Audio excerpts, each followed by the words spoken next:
Mine was, I was obsessed with the flow state stuff. I was working on focus. I was like, how do I just have a alter ego that I snap into, when I need to execute on the top priorities that I've identified. And I came up with I was also reading a couple Navy SEAL books at the time, so it was the flow sniper. It was like, yeah. Welcome to the Success Flow Podcast, where our mission is simple: to be better each day and relay our findings with other relentless humans defining success for themselves. If that sounds like you, let's begin.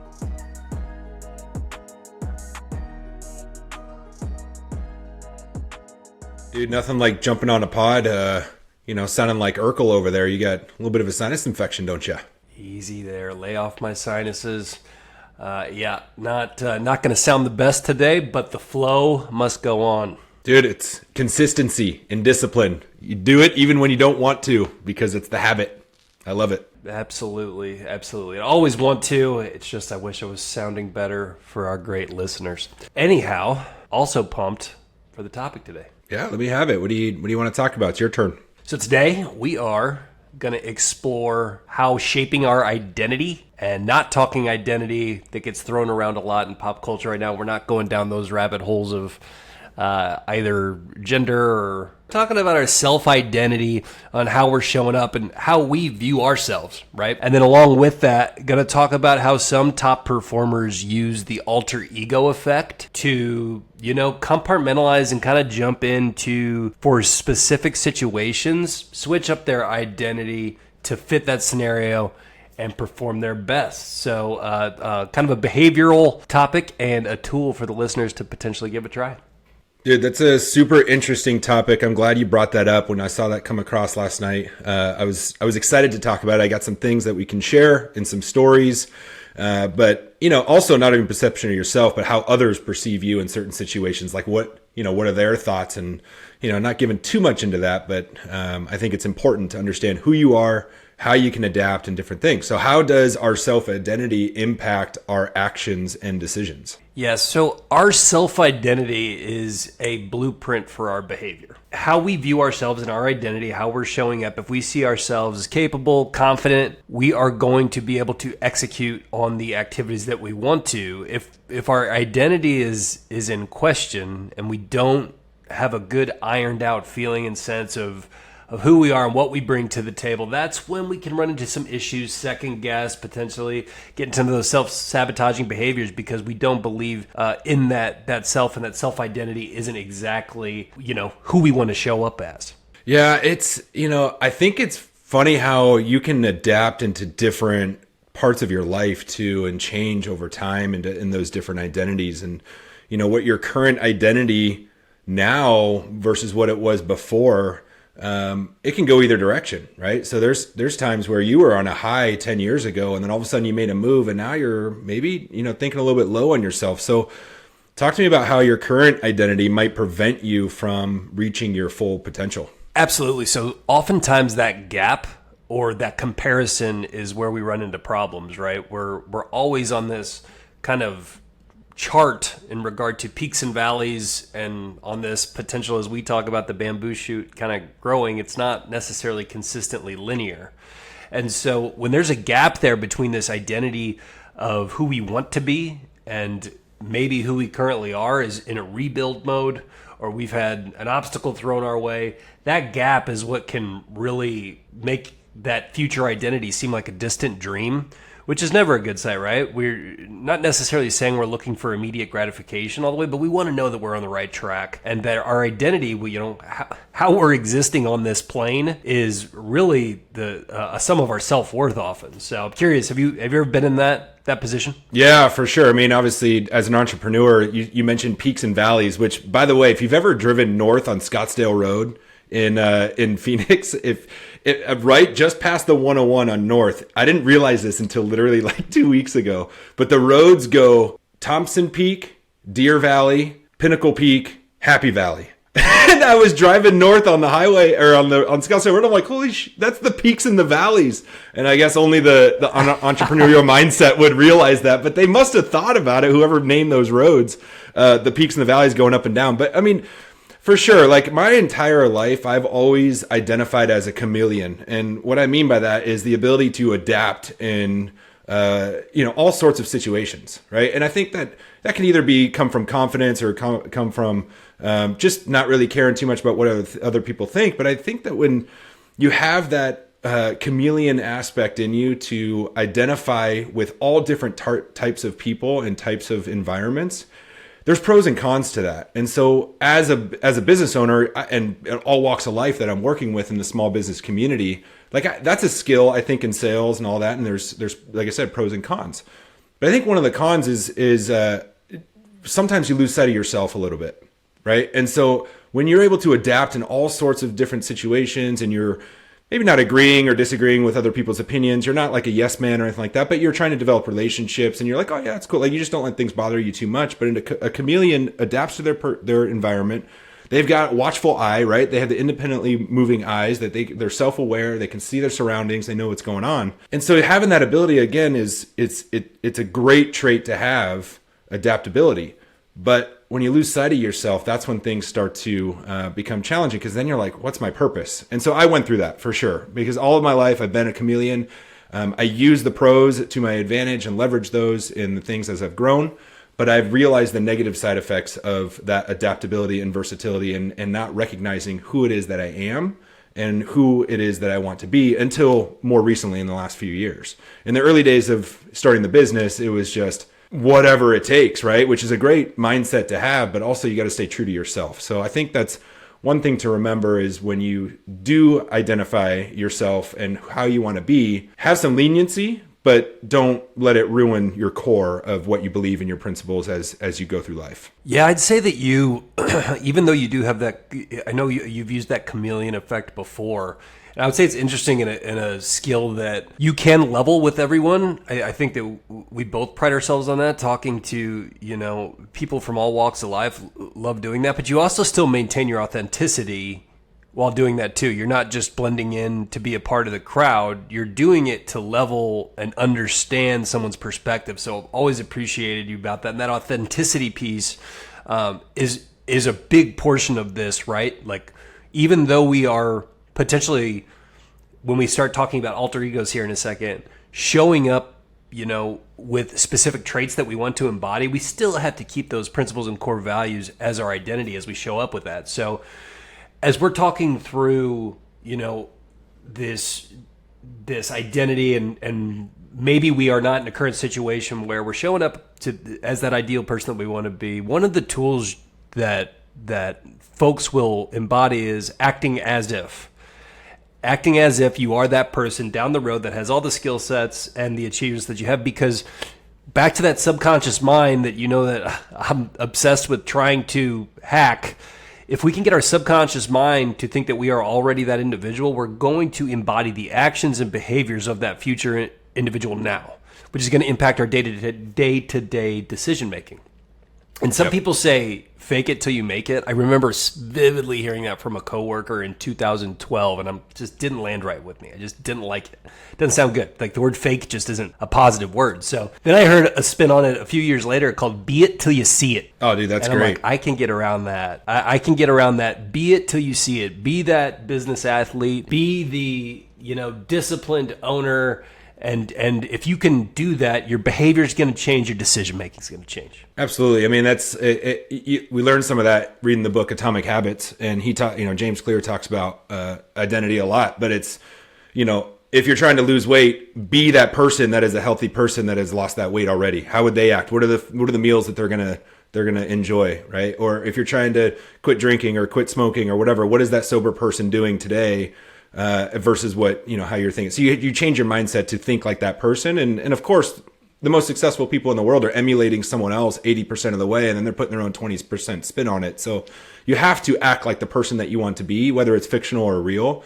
I think if you have someone in your life that you can admire, whether it doesn't have to be personal, like that you can actually shake their hand, but someone that you admire out there in the world and follow what they're doing, if that's who you're striving to be.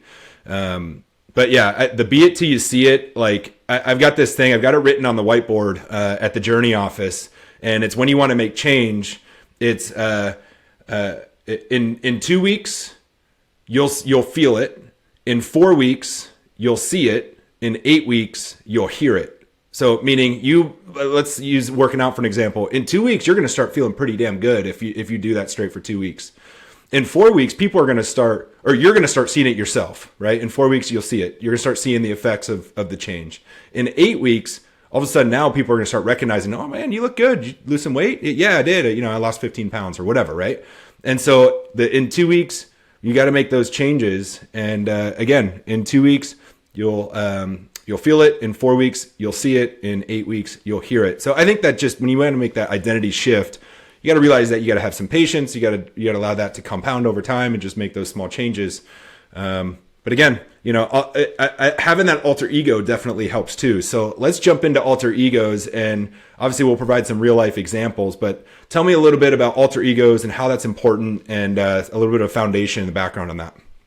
Absolutely. So the alter ego effect, I'm sure it wasn't fully, coined by Todd Herman, but Todd Herman, excuse me, that he's a performance coach now. And when he started his career, he was a lot younger. He didn't have the confidence showing up to a lot of these boardrooms. And he realized he had to change that. He had to change the way he was viewing himself and how he was showing up in these rooms. So he found out that when he put these glasses on, people thought he was older, or even if they didn't think so, he thought he looked older. So these glasses kind of became his Clark Kent, an actual prop that when he put those glasses on, he was in the zone. And so he talks about the book and gives examples of these alter egos that high performing individuals that you wouldn't think would have any self-confidence issues use to when they need to be on the big stage or in the big moment. They totally change their identity so they can show up, give it their all, and execute with the skills that they know they have. So the book was really big for me, and I actually we'll talk about it a little bit more in a bit, but gave it a shot with really identifying my alter ego character, and was kind of helpful a few years back when I was experimenting with this stuff. So it goes back to identity, right? This is something you can turn on. It's a tool that you can turn on at any time, jump in and say, hey, now I am switching to that superhero character, that individual that we're wanting to show up as. And it removes those self-beliefs because you've left that person behind. It allows you to really focus, because when you're limiting the time you're spending in this identity and alter ego, you are only doing it for short periods of time. So you can maintain those skills and those attributes for very focused, finite pieces of time. That allows them to really deliver on their performance.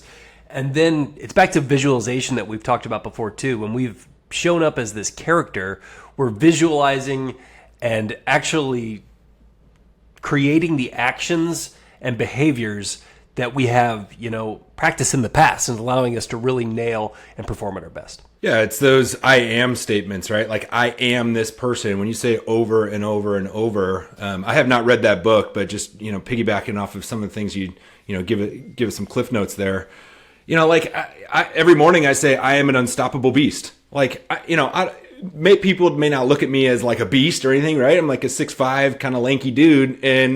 But I tell myself I'm an unstoppable beast. And I'm in this huge major workout mode where I think that, and I say that to myself every morning. And then when I go do my workouts, it gets me pumped up. I feel like I lift more. And, so it's that identity shift with the morning mantras. It's the I am statements. It's the self-worth and the confidence that you have, right? And if you don't quite have that yet, it's just knowing that you're great and just remembering that you're a human being and that you can accomplish anything that you put your mind to, and just telling yourself that you can, and screw anyone else that says that you can't, right? And so it's about identifying, and setting big goals, right? Don't sell yourself short. And so the people that if they're bringing you down around you, then it's, let's check our inner circle and see who are the people that we can, support us and be around us. But I think that jumping into your alter ego is a superpower, and it doesn't change who you are. It just gives you the confidence and the ability to jump into something that maybe you don't feel very comfortable in. So it's a way to challenge yourself on purpose. And then when you come out of it, you're like, oh shit, I just learned something new about myself. And now you're changing your core identity of this is possible, right? Like public speaking, for instance, is like people's biggest fear. It's like bigger fear than dying, right? Isn't that true? Like public speaking is like people can't stand that. They're freaked out. But if you change your perception of who you are for that moment when you're challenging yourself to speak in front of a group of people, and then you get through it, and then you get positive feedback because you had that alter ego to help you through that time. Now all of a sudden you do that more and more, and you have those reps, and that just becomes who you are. Now you're all of a sudden you're looked at as a confident person and a thought leader, and all those types of things. So speaking of alter egos, give me a real world example. They've got to be out there, right? Like let's talk about who do people know that can change their perception of themselves to perform at the highest level. So I think one of the most common, besides the superhero kind of mindset that's, a little bit more fantasy. I mean, this is all fantasy, right? But the most popular in pop culture, he's been mentioned on this podcast quite a bit. So this is probably mention number 6 of the guy, but is Kobe. Yeah, I mean, the Black Mamba, right? I mean, you're right, we talk about him a lot, but he's a guy I admire and growing up playing basketball. And so we're going to talk about people we admire, and whoever that is for you. I mean, those are the people you want to study and learn from. But the Mamba mentality, that's just like when he stepped on that basketball court, he was not Kobe Bryant versus him sitting and watching his daughter's basketball game. You know what I mean? Like he steps on the basketball court and he just has the utmost drive and will to dominate the person in front of him at all costs, right? Like there's nothing's going to stop him. And it's almost like a blackout moment, flow state, right? Where it's just, I'm going to crush you, and you will not stop me, and I will beat you. Like having that Mamba mentality, I don't know how else better to describe it. It's unthinkable, right? At that level that he was at. Yeah, I think there were a few times in like interviews he said, "Oh, that wasn't me. That was the Mamba." Like, like just kind of pass the blame over. Like, "Oh, that wasn't me. That was the Mamba." That's another pro of having an alter ego that you can lean in on. Is like, well, I don't know. It's just the Mamba that said that or did that. But you got to be careful with that too. Absolutely. But it goes back to it just having that insane focus, and if that's not truly who you are just yet, I mean, the Mamba and Kobe are now one, right? That they became one. That became his identity because he was so true to it when he was on the court, and that's what got him all of his accolades and championships and awards, and that's why he was an insane player. There's got to be another one. I know we got to hit one for the ladies. There's a big one that you told me about a few weeks back, and I didn't realize this. So talk about it. I got one for the ladies, and I love this one because I just had no idea. It was in Todd Herman's book as well, but I didn't realize Beyonce, when she was starting her career, we all know Beyonce in the Super Bowl. She's got the HBO special that's just unbelievable what she brings to the stage, an electrifying performer, but she was actually a very shy and reserved young woman when she started, and she needed a way to bring that energy and unleash her talent on the stage. So she created Sasha Fierce is her alter ego. And so when she was getting ready to get on stage, she was like, all right, let's go, Sasha. It's time. Sasha Fierce is now called into action. And we've all seen, if you haven't seen Beyonce perform, I don't know what rock you've been hiding under, but just an electrifying change the music game. She's an icon.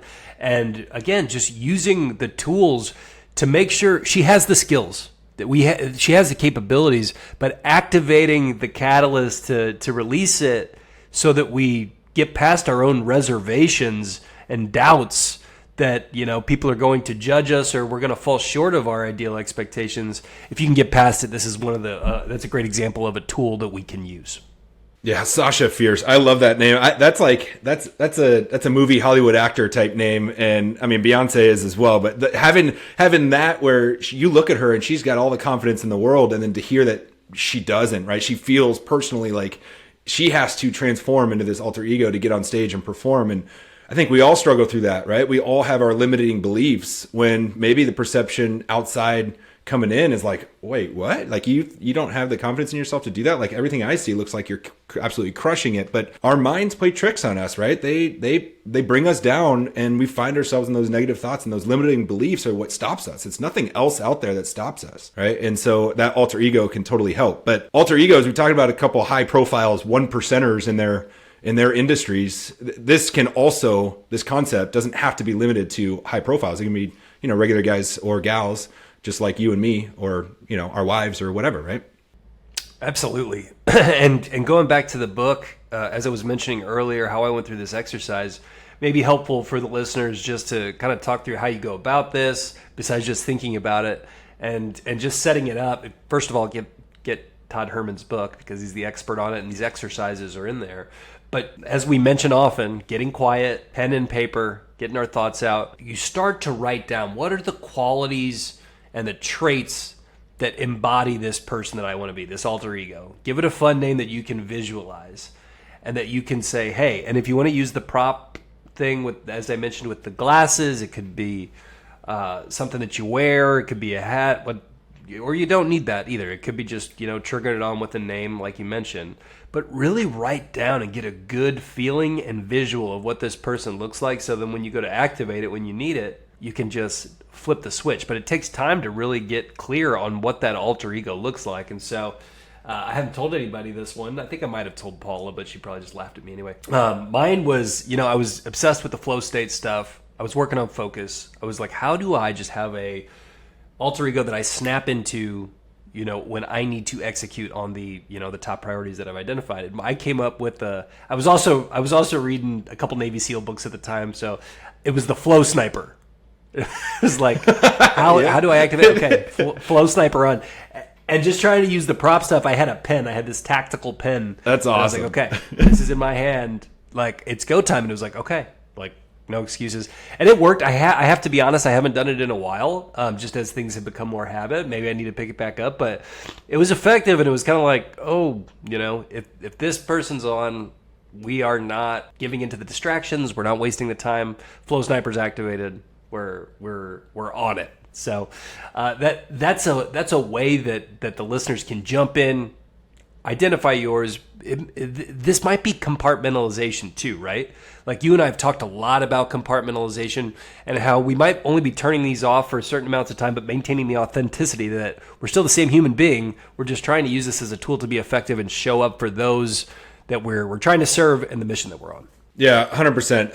I love the flow sniper. I had not heard that one. I would love to hear Paula's reaction when you tell her that you call yourself the flow sniper. But it resonates. That works out really well for you, right? And I think that's the purpose, is whatever your alter ego is, whatever that gets you into the mode and activates the confidence that you need to do whatever it is that you wouldn't otherwise think would be possible. Doesn't matter what the name is. I've thought about it too. I don't know if I have a name, and I probably should name it, but I think I can describe the feeling that I get, that like when I do public speaking and I get in front of large groups, like there's I have to kind of get ready, right? And it's like just a mindset, and I can feel it in my gut, and you get those butterflies no matter what. Like even before any basketball game I played, you still get those butterflies, and it wasn't because of nerves, it was because of adrenaline and the focus and the things that I wanted to accomplish. And so, like I said, I don't know if I had a name for it, but the feeling was just, I'd take a deep breath, and a lot of it would be, you see this on the free throw line with NBA players, when they take their breath and they breathe out real fast, like deep breath, and it's just like, boom, go time. Like it just, like it's a reset of the mind, and it's just like, let's go. And so if I have a prepared talk, it all comes down to preparation, where I know what I'm going to talk about. I'm confident in that, and I can typically wing it. That comes the chameleon aspect in me, where I can just kind of adapt to the crowd and jump in and out. But you take that deep breath, you have those butterflies, you turn them into adrenaline versus nerves, and it just, everything kind of blurs a little bit. I'm still self-aware. I got those independent eyeballs still going all around the room, and and the awareness is there, but it just, that breath right there, right? That breath work. And I think it took me a lot of years to figure that out with the meditation and the breath work and all that stuff. But it really came from sports and how you achieve that go get it, that grit. Like, I'm going to accomplish this. Like, nothing's going to stop me. My limiting beliefs are not going to get me this time. And it's just get out there, and you'll surprise yourself. So, although I will say, in Vegas, we've done some Vegas trips, Mr. Crawford, and you did have a guy named Freddie Piccolo. that hung out in Vegas. We'll leave him in Vegas, but that was an alter ego for a location. That's for sure. For the listeners, this was everybody had an alter ego. We were driving up, and it was like, okay, we created them on the way up, and this wasn't necessarily for successful performance, but we just kind of created characters. I think it was Freddie Piccolo, Casey Jones, Victor Stumpus. Yeah, that was Mark. Was Jake? No, Mark was Casey Jones, and Mark was Casey Jones. Simon Trumpet. Yeah. Apparently we were just looking for instruments, apparently. Oh man. Simon Trumpet. I remember that. I even made a Gmail account one time. It's just like use the alter ego. Like this brings up a good reason to transition and kind of close out the podcast with we've talked about adding an identity for performance. You can also let go of past identities. And I mean this seriously. The person that you were in the past can also haunt us and keep us from moving to the future. So if you can have a letting go of someone that you've really identified with, whether that's you might have switched careers and you used to be I worked in retail, but now I've moved on into an IT job because of the education I got. I can, acknowledge and honor that portion of my life, but now move into a new identity that's going to allow me to take to the next phase. For me, it was, that work hard, play hard, kind of bachelor lifestyle that, that time came to an end. And it was kind of, when you want to make those changes, it's not always easy. It's not overnight because of identity. And if we let go of those, it allows us to free up the space for that next chapter of life so we can actually achieve on the things that we really want that are aligned to those core values. Yeah, I think after chugging 24 beers in Vegas out of the Trumpet, Simon Trumpet, leave that one there and move on. I think you're right. I mean, you nailed it on the head. It's important. I think it's a fixed mindset if you just are stuck in your ways and, can't teach an old dog new tricks and closed-minded and, that whole, so having a growth mindset, you're going to go through multiple adaptations of your identity. And I think that's encouraged. And I think the most successful people do that because they're constantly learning and learning from others and figuring out different ways to make it happen for themselves. And alter ego is just another way to make it happen. I think that's the pod. Everybody, give it a try. Write down your alter ego. Think about what you want, who you want to show up as. Really get a clear visualization of it. And let us know if it works. Like, subscribe, and we'll be at you next week.